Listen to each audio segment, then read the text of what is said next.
Dulur-dulur semua, saya diamanati untuk mengungkapkan hal-hal yang menyangkut kesehatan hidup kita. Itu tidak berarti saya adalah yang paling sehat di antara kita semua.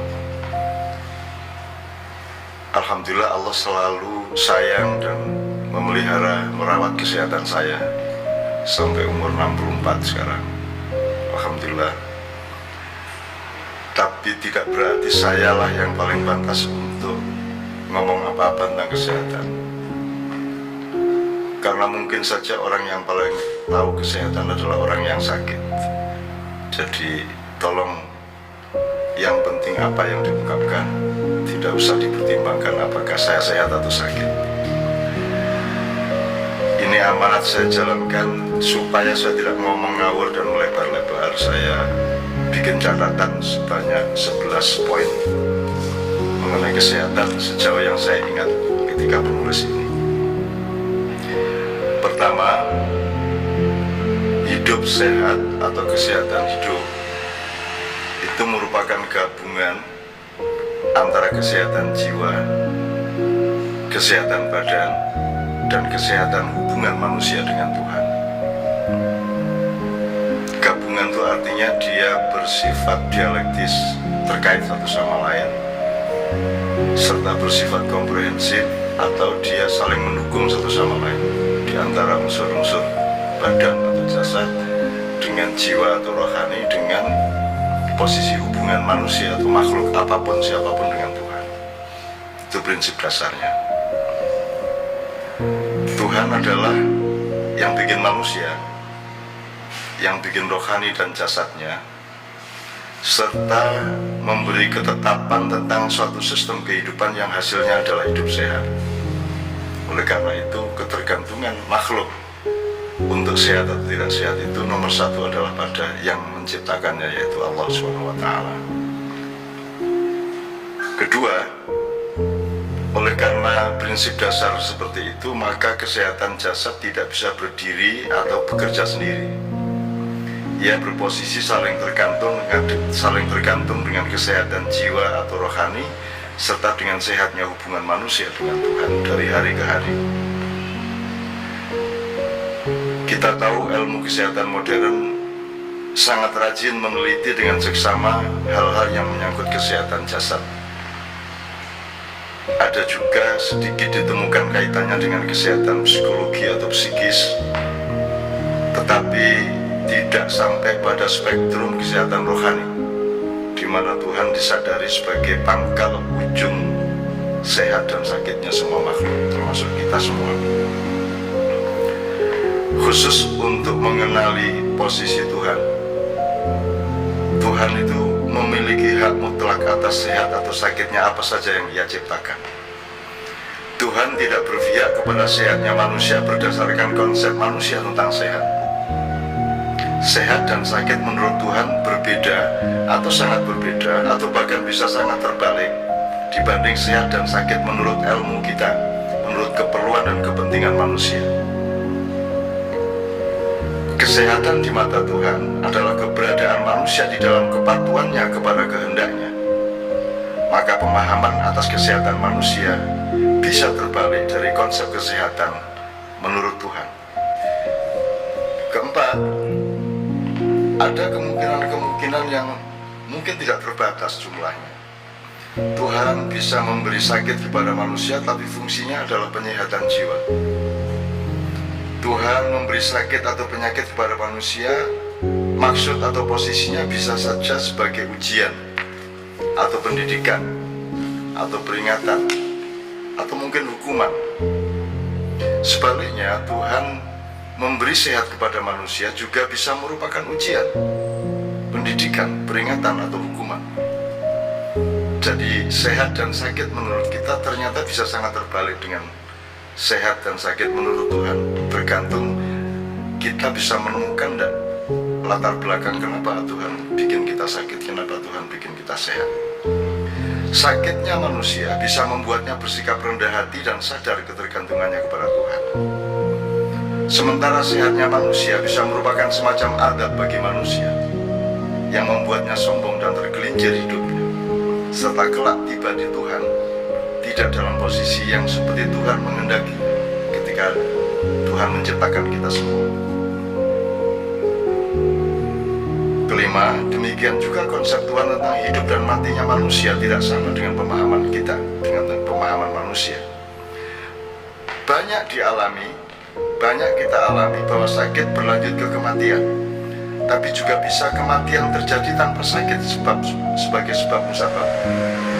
Di dalam konsep Tuhan, hidup dan mati bisa berkait, bisa juga tidak berkait, terserah Tuhan. Tuhan menghidupkan dan Tuhan mematikan hanya terkait dengan kehendaknya itu sendiri, tidak harus berhubungan dengan sakit atau tidak sakit. Hidup dengan selalu menjaga kesehatan tidak harus diartikan supaya awet hidup dan tidak cepat mati. Yang paling murni dan masuk akal adalah menjaga kesehatan karena kesetiaan kepada Tuhan yang menitipkan jasad dan ruh ini kepada manusia dan kita semua.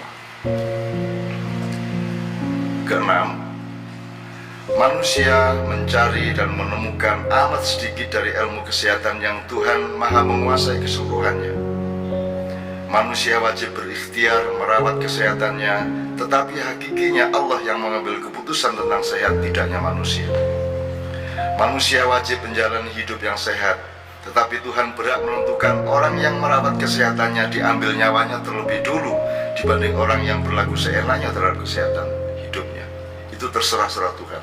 Dan kita sebaiknya tidak usah membantah dan mengabdi dan ikut saja kepada Tuhan. Untuk itu tidak ada salahnya, tidak ada gunanya menyalahkan Tuhan dengan keputusannya yang dari sudut kepentingan kita seolah-olah semena-mena dan diktator itu. Sebab setiap kondisi sehat atau sakit di suatu titik, di suatu area, penggalan atau petak dalam proses kehidupan baru bisa dinilai kesejatian sehat atau tidaknya kelak pada momentum tertentu di alam yang rumusnya adalah komprehensi dunia akhirat sekaligus. Kita mengenal hanya sepetak kecil dari urusan dunia, dan kita sebenarnya tidak berada pada posisi yang ilmiah untuk mengambil keputusan saat ini juga mengenai kita sehat atau sakit. Itulah sebabnya manusia tetap memerlukan iman, takwa, dan tawakal kepada Tuhan dalam keadaan sakit maupun sehat. Semua kondisi, ilmu, dan pemahaman tentang kesehatan atau apapun saja selalu dimasukkan ke dalam spektrum iman, takwa, dan tawakal. Kalau mau gampangnya ya sehat ya monggo, sakit ya monggo, asal tetap berada di dalam iman, takwa, dan tawakal. Ukurannya itu. Nomor 7, manusia meneliti sakit dan sehat, kemudian berikhtiar mengobati, tetapi manusia tidak mampu berposisi untuk menyembuhkan. Manusia menanam benih, Tuhan yang menyemaikan. Manusia berjuang, Tuhan yang menentukan pencapaian atau kegagalan. Tuhan bisa berlaku sesuai dengan rumus kesehatan manusia, misalnya menyembuhkan orang yang sakit yang diobati oleh manusia. Tapi juga Tuhan berhak melakukan berbagai variasi perilaku yang lain. Ia bisa tidak menyembuhkan orang yang diobati atau menyembuhkan orang yang tidak diobati. Tuhan bisa mengabulkan kesembuhan seseorang berdasarkan pengetahuan kedokteran dan farmasi, bisa juga tidak menyembuhkannya atau malah menyembuhkan dengan obat dan sebab yang lain sama sekali, atau bahkan ditentang oleh kedokteran dan farmasi. 8. Kalau dokter, tabib, dukun, atau siapapun disebut menyembuhkan seseorang dari sakitnya dengan menggunakan obat atau ramuan atau perlakuan yang dikenal baku dan diakui oleh ilmu manusia, mohon izin, kesimpulannya bukan ilmu dan obat itu pasti benar. Kesimpulan yang lebih waspada adalah Tuhan mengabulkan kesembuhan melalui apa yang diyakini dan dipergunakan oleh dokter atau tabib dan dukun itu. Sementara di saat yang lain Tuhan bisa tidak mengabulkannya, atau justru memberi manusia pengalaman di mana seseorang menjadi sembuh tidak berdasarkan ilmunya manusia tentang kesehatan dan pengobatan, melainkan ilmu yang tidak dikenal oleh manusia sama sekali. 9, seseorang yang dekat dengan Tuhan mengeluh, "Ya Allah, sembuhkan perutku." Tuhan menjawab, "Baiklah, ambil daun itu dan makanlah." Belum sampai ia memakan daun itu, perutnya sembuh. Kemudian ketika perutnya sakit lagi, orang itu langsung mengambil daun itu.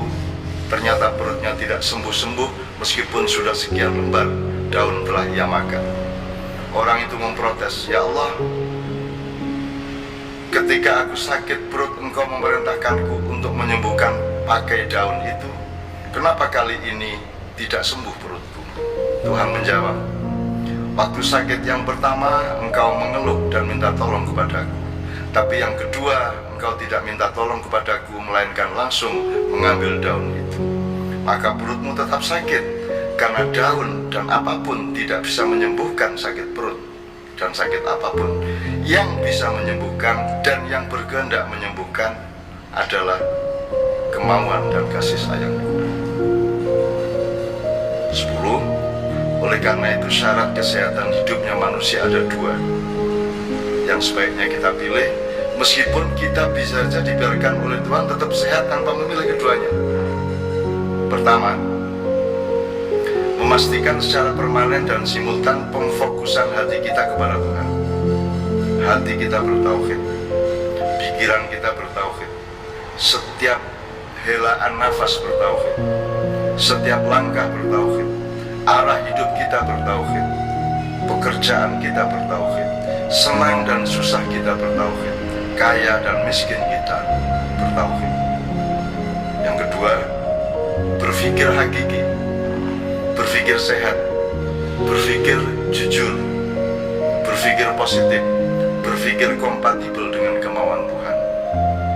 Roh dan jasad manusia adalah sebuah organisme, sebuah sistem, suatu putaran ekosistem, hardware maupun bersama dengan softwarenya.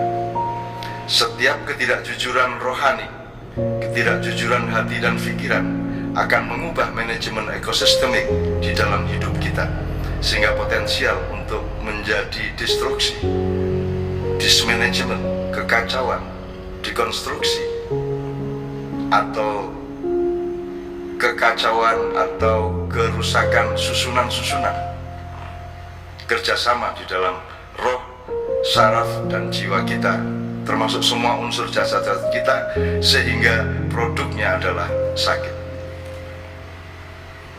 11. Maka hidup yang paling potensial untuk sehat adalah menghormati dan patuh kepada hakikinya kehendak Tuhan. Kemudian membuka diri pada setiap kemungkinan pada ilmu manusia yang menyangkut sehat dan sakit. Tidak ada ukuran ilmu kesehatan modern atau tradisional. Tidak ada acuan ini dokter atau dukun atau tabib, atau mungkin orang biasa yang dianggap tidak expert dalam kesehatan. Ukuran yang sejati dan yang lebih dekat kepada kesehatan hanyalah kejujuran ilmu kesehatan di tangan atau di pihak siapapun, serta sadar ketergantungan kepada kehendak Allah. Dari Allah kita hindari amarahnya, dan kita upayakan dekat kepada kasih sayangnya.